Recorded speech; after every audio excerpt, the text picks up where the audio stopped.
Hello and welcome back to Shakesyear. Sorry about this, that's for another project. Please ignore it if you can. Or if you want to Photoshop in some clouds behind me, that's fine too. We are working on the Tempest, and today we get to hear from Prospero and also just a little bit Miranda, because we're in this exposition part of the play trying to figure out what's going on, and it's a little hokey, but whatever. The beginning of the play, we had a shipwreck, and a lot of people were on that ship that was wrecked. Antonio, Alonso, Gonzalo, Sebastian, a bunch of other people that you'll find out more about later. But here in Act 1, Scene 2, we have Miranda talking to her father, Prospero, and she's kind of sort of devastated that there was this shipwreck that she had to watch. And Prospero's like, okay, just so you know, yes, I created the storm, but I did it in such a way that nobody on the boat got hurt. And now I need to tell you the story of who you are and where you come from. And she's like, yeah, you've been meaning to tell that for a long time, but I guess I just never followed up, so you never told me. And he's like, do you remember anything before we came to live on this island? And she's like, yeah, did I have some servants or something? And he's like, yeah, you did, because I was the Duke of Milan.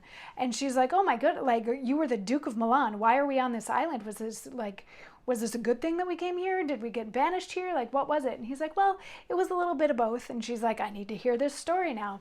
And he says, okay, he's like, okay, time to hear the story. And the story goes a little something like this. He says, my brother and thy uncle, called Antonio, I pray thee mark me, that a brother should be so perfidious. He, whom next thyself of all the world I loved, and to him put the manage of my state, as at that time, through all the signories, it was the first, and Prospero, the prime duke, being so reputed in dignity, and for the liberal arts, without a parallel, those being all my study. The government I cast upon my brother, and to my state grew stranger, being transported and wrapped in secret studies. Thy false uncle, dost thou attend me? Sir, most heedfully.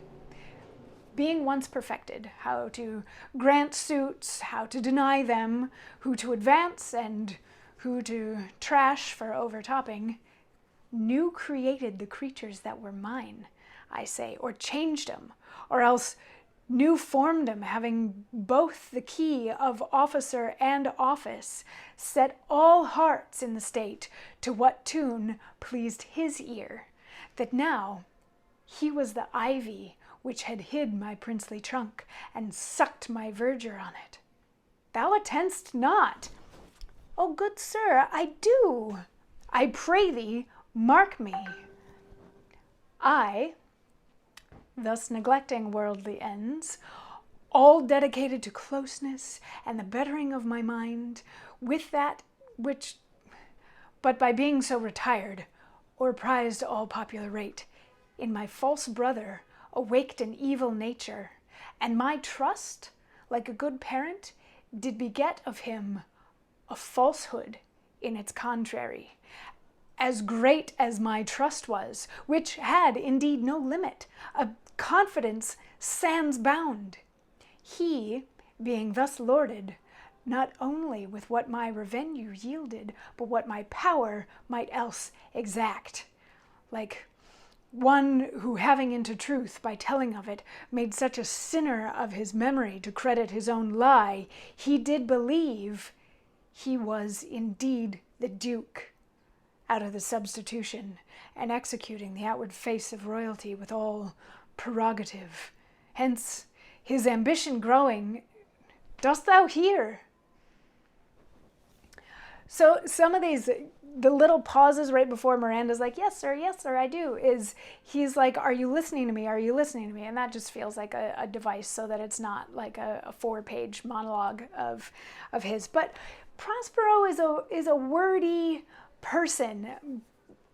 Basically what he's getting down to here is he was the Duke of Milan, and he loved his brother Antonio. So he was like, hey, Antonio, you want to help run the government? And Antonio took that and kind of ran with it, while Prospero dedicated himself to studying liberal arts, philosophy, magic, all of this kind of stuff. So he became more and more engrossed in his books, all the while Antonio was letting his power grow more and more and more, to the point where Antonio actually believed himself the Duke of Milan instead of Prospero. And Prospero wasn't paying that much attention to it because he trusted his brother. He believed in his brother, but his brother Antonio became sort of obsessed, and he calls him evil in his plan to like become the Duke of Milan instead of Prospero. So this grows and grows and grows until Antonio decides that he's going to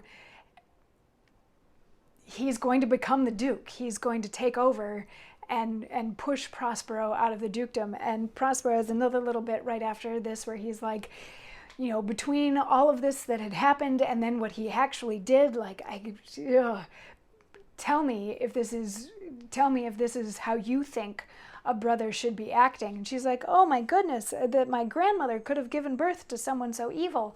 And then Prospero has some more to say in terms of the actual happenstance that brought them to this island, as opposed to all of this backstory. But it's important that we know this backstory, because the same Antonio that is Prospero's brother that he's talking about in this monologue is the same Antonio that was on that ship. So yes, this is going somewhere. This is important information to know. He's just really roundabout in how he gets to telling us. Like it could have been a 30-second thing instead of 17 monologues all smushed together. But we've got a little bit more monologue, exposition type monologue from him tomorrow to get to how they actually arrived on this island. So I will see you then for that. Mwah.